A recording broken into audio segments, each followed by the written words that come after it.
अफसरों के तबादले पर पश्चिम बंगाल की मुख्यमंत्री ममता बनर्जी और चुनाव आयोग के बीच टकराव बढ़ता जा रहा है। अगर इस टकराव का कोई हल नहीं निकला तो राज्य में लोकसभा का चुनाव यानी वोटिंग टल भी सकती है।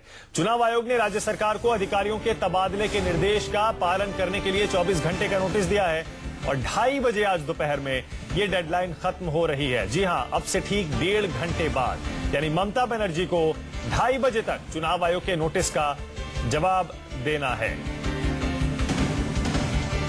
आपको बता दें कि इस बीच पश्चिम बंगाल सरकार ने यानी कि मुख्यमंत्री ममता बनर्जी ने एक चिट्ठी लिखी है चुनाव आयोग को कि जो तबादले का आदेश दिया है चुनाव आयोग ने अधिकारियों का, उस पर पुनर्विचार किया जाए और साथ ही साथ चुनाव आयोग का निर्देश मानने से अभी तक इनकार कर दिया है। 5 एसपी, 1 डीएम और इसके अलावा 2 एडिशनल मजिस्ट्रेट के भी तबादले के आदेश चुनाव आयोग ने दिए हैं। अब अगर राज्य सरकार तबादले नहीं करती है तो पश्चिम बंगाल में लोकसभा का यह चुनाव, इसकी वोटिंग टल सकती है।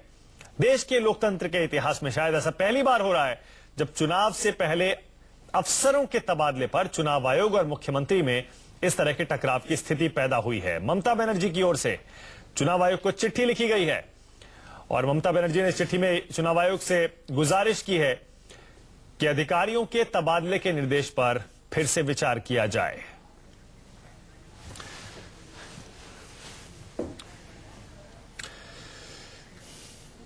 तो शायद देश के इतिहास में, लोकतांत्रिक इतिहास में पहली बार है जब लोकसभा चुनाव से ठीक पहले एक राज्य के मुख्यमंत्री और चुनाव आयोग के बीच इस तरह अधिकारियों के तबादले को लेकर ठन गई है। आपको सुनवाते हैं क्या कहना है संविधान विशेषज्ञ सुभाष कश्यप का, सुनिए। इस संविधान के अनुच्छेद 324 के अंतर्गत निर्वाचन आयोग को बहुत व्यापक अधिकार प्राप्त है चुनाव कराने के लिए, चुनावों की निगरानी करने के लिए और चुनावों पर कंट्रोल रखने के लिए।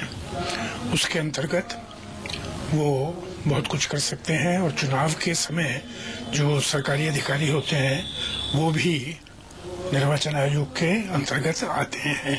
रूल्स के हिसाब से, रिप्रेजेंटेशन पीपल एक्ट के हिसाब से, कोड ऑफ कंडक्ट के हिसाब से। तो मैं समझता हूँ निर्वाचन आयोग अपने अधिकार क्षेत्र के अंदर है ऐसे आदेश देने के लिए।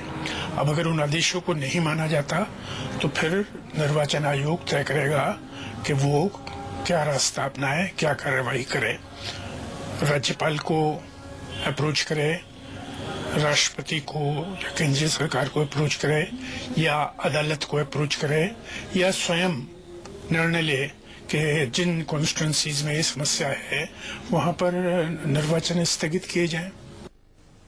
अब जबकि पश्चिम बंगाल के मुख्यमंत्री ममता बनर्जी ने चुनाव आयोग के आदेश को मानने से इनकार कर दिया है, विपक्षी दलों ने पश्चिम बंगाल में हमला बोल दिया मुख्यमंत्री ममता बनर्जी पर, सुनिए। She is playing with fire. She has declared a war against the Constitution of India. It is not a dispute between State Election Commission and the state government. She is playing with fire. She has declared a war against the Constitution of India. It is not a dispute between State Election Commission and the state government. आपको यह भी बता दें कि चुनाव आयोग ने जो आदेश दिए हैं उनके मुताबिक बीरभूम के एसपी आलोक रजौरिया, वेस्ट मिदनापुर के एसपी भारती घोष, मुर्शिदाबाद के एसपी हुमायूं कबीर, बर्दवान के एसपी एमएच मिर्जा, मालदा के एसपी आरके यादव और नॉर्थ 24 परगना के डीएम संजय बंसल, इसके अलावा मथुरापुर एडिशनल डीएम आलोकेश प्रसाद रॉय और पश्चिम मिदनापुर के एडिशनल डीएम अरिंदम दत्ता, इन सब के ट्रांसफर के तबादले के आदेश चुनाव आयोग ने दिए थे, लेकिन मुख्यमंत्री ममता बनर्जी ने इन्हें मानने से इनकार कर दिया। प्रभाकर मिश्रा हमारे संवाददाता हमारे साथ और जानकारी के साथ जुड़ गए हैं।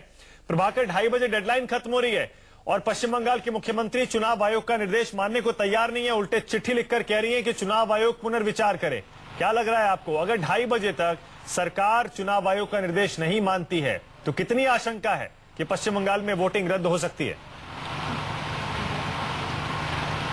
मानक जिस तरह से इलेक्शन कमीशन के आदेश को मानने से साफ तौर पर इनकार कर दिया ममता बनर्जी ने। अगर ममता बनर्जी इलेक्शन कमीशन से कहती है कि अपने आदेश पर पुनर्विचार करे तो बात इतनी आगे बढ़ गई है कि इलेक्शन कमीशन ये बात नहीं मानने जा रहा है, पहली बात। दूसरी बात ये कि जिस तरह से राज्य में विपक्षी पार्टियों का जो आरोप था कि इन अधिकारियों का तबादला होना चाहिए, तो निश्चित तौर पर मॉडल कोड ऑफ कंडक्ट के लागू होने के बाद से जब इलेक्शन कमीशन ने कोई आदेश दिया उसका पालन करने का दायित्व है राज्य सरकार का। अगर राज्य सरकार नहीं मानती है तो जैसा विकल्प है उस विकल्प में सबसे स्ट्रांग विकल्प यही माना जा रहा है कि इलेक्शन कमीशन राज्य में संबंधित जिलों में, संबंधित क्षेत्रों में चुनाव को स्थगित कर दे।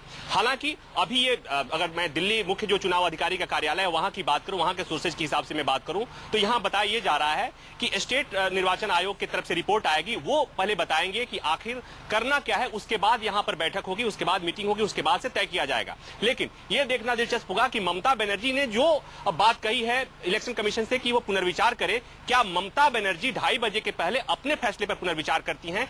क्या जो इलेक्शन कमीशन ने जिन अधिकारियों के तबादले की बात की है उस फैसले को मानती हैं? अगर नहीं मानेंगी तो निश्चित तौर पर यह इतिहास में, भारतीय लोकतंत्र के इतिहास में पहली बार होगा जब इलेक्शन कमीशन के किसी आदेश को किसी राज्य के मुख्यमंत्री ने नहीं माना और इसलिए इसके चलते राज्य में चुनाव टले, चुनाव स्थगित हुए।